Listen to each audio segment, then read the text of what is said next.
Môre, stoom ekstra op 'n donderdagoggend. Dat is die oom Paul, Klippan se mense.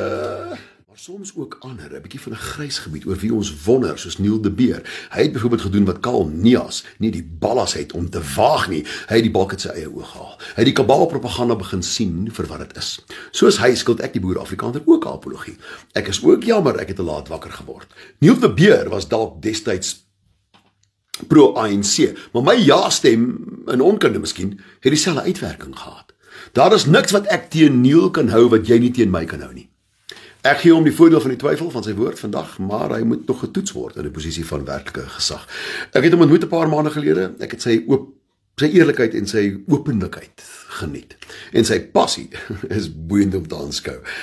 Kyk hierdie video en sê my hy is nie die interessantste spreker, orator in Suid-Afrikaanse politiek nie. Ek is nie seker of ek reg is om hom te stem nie, maar ek sal beslis enige tyd 'n koffie met hom geniet. Slim man met nasionale intelligensie kontakte wat ons nie beskore is nie. Ons deel die vyande, ons deel die ANC. En laasweek in Klets sê Neil de Beer, jy kan nie Afrika politiek met westerse politiek beklei nie.